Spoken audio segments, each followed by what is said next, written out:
Notícias sobre Israel. A notícia mais falada ainda por aqui é sobre a situação na faixa de Gaza. Esse assunto é o mais recorrente aqui por causa desse principal assunto da crise humanitária que afeta a região.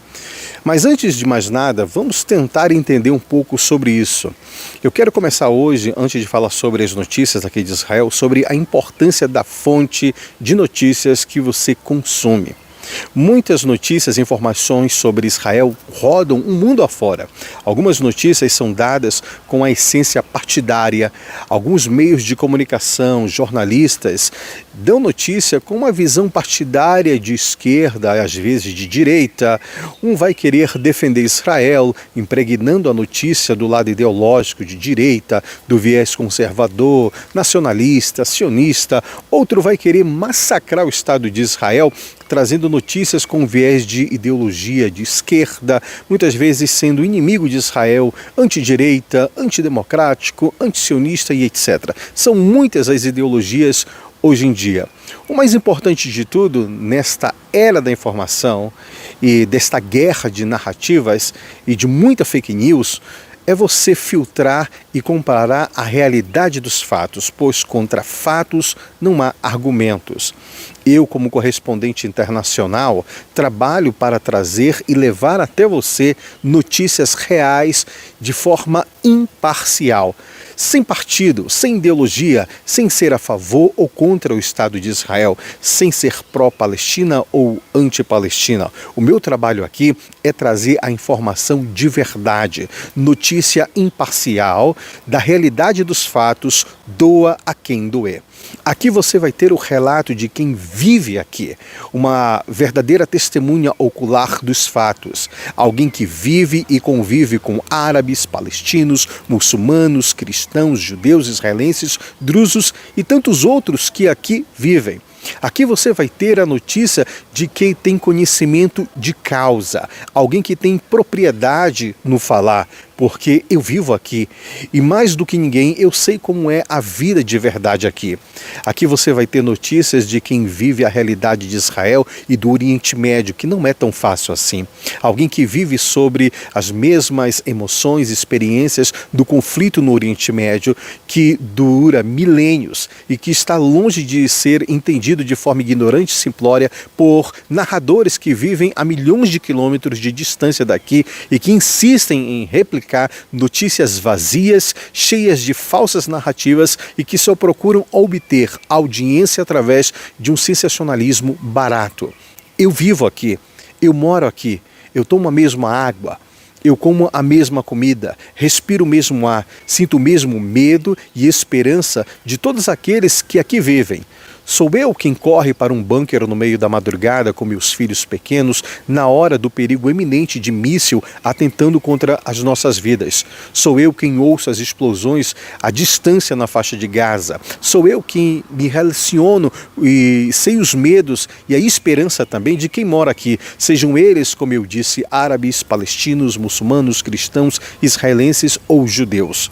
Da próxima vez que você quiser consumir notícias de Israel de forma confiável, sem lado partidário, eu sugiro a você que busque informações direto da fonte, informações de quem realmente vive a realidade local e sabe como realmente são as coisas e como as coisas realmente acontecem por aqui.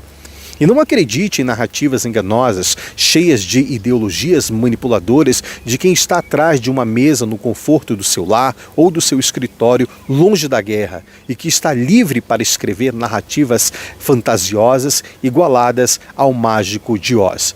Dito essas palavras, vamos então às notícias de hoje. Uma grande observação: a guerra na faixa de Gaza não é e nunca foi contra o povo palestino, afirma o governo de Israel. Antes do dia 7 de outubro de 2023, palestinos entravam e viviam e trabalhavam normalmente aqui em Israel e tinham uma convivência amigável dentro dos kibbutzim invadidos.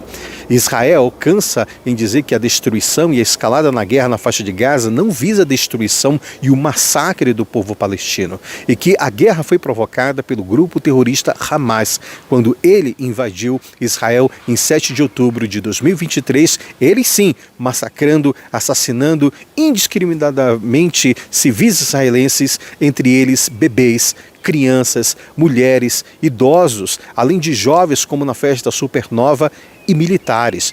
É importante ressaltar que pessoas de outras nacionalidades que na ocasião também trabalhavam nos kibbutzim aqui em Israel também foram mortos de forma brutais, tendo as cabeças arrancadas, e até animais de estimação foram mortos a tiros gravados pelas câmeras GoPro pendurados no corpo dos terroristas. A IDF, todas as vezes quando lançou ataque, lançou também informativos na extensão da faixa de Gaza, informando sobre os ataques às instalações terroristas do Hamas, e que eram abrigadas muitas vezes em escolas, hospitais, às vezes residências de civis, eram verdadeiros quartéis generais destruídos, sendo localizados em locais inimagináveis, tendo como escudo humano justamente os civis, onde esses mesmos eram obrigados a se manterem como escudo humano pelo Hamas. Muitos deles queriam sair para salvarem suas vidas, mas eram reforçados a ficarem como escudo humano.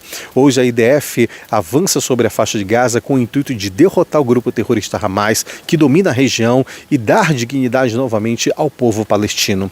Uma frase muito dita aqui em Israel é: Palestina livre, mas livre do Hamas. Este conflito é muito delicado. Metade da população de Gaza tem um desejo de sair e recomeçar a vida em outro lugar. Outra metade já apoia o Hamas e o terrorismo. Essa escalada na ocupação territorial aqui em Gaza visa, como eu disse antes, desmantelar o poder armamentista do grupo do regime terrorista do Hamas. Toda essa conquista territorial também tem como objetivo encontrar e trazer de volta os reféns israelenses, sejam eles vivos ou mortos. Israel já decidiu e declarou que essa guerra só acaba com o fim do Hamas. Para explicar o porquê também do nome dado a esta fase da guerra da Operação Carruagem de Gideão, tem como objetivo a conquista de toda a faixa de Gaza, assim como nos tempos bíblicos, como Gideão era um dos juízes do povo de Israel que saiu à guerra vencendo todos os povos que moravam aqui na terra de Canaã, conquistando para o reino de Israel.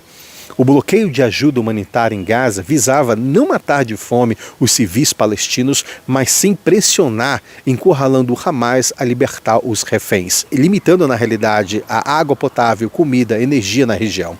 Esse plano até deu certo, segundo as autoridades aqui de Israel, visando que a população de Gaza saiu às ruas protestando contra o grupo terrorista Hamas, pedindo o fim do regime e a libertação dos reféns. O primeiro-ministro de Israel, Benjamin Netanyahu, diz que essa nova implementação do plano de Trump em relação aos moradores de Gaza é uma condição importante para acabar de uma vez por toda com a guerra.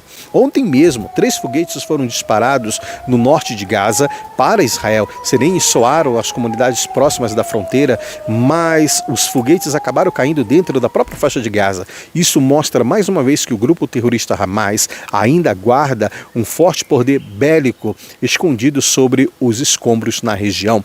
O Ministério da Defesa anunciou também que entraram mais de 100 caminhões contendo farinha e comida para bebês e equipamentos médicos em Gaza na tarde desta última quarta-feira.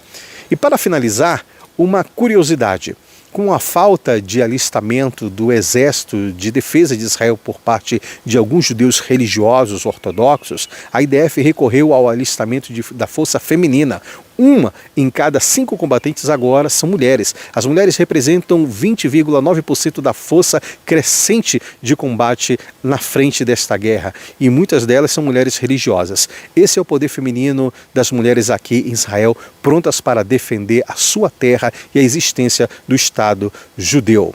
Últimas informações. Em Washington foi morto um casal de diplomatas quando estavam saindo de um evento em um museu naquele local. O assassino pró-palestino ainda gritou "Palestina livre" depois do assassinato e tiro a queima-roupa. Autoridades não só dos Estados Unidos como de Israel, assim como o primeiro-ministro Benjamin Netanyahu, criticaram veemente este crime hediondo e classificaram esse ato como um ato antissemita. Abaú Avinadav, diretamente de Israel, para o Jornal da Cultura.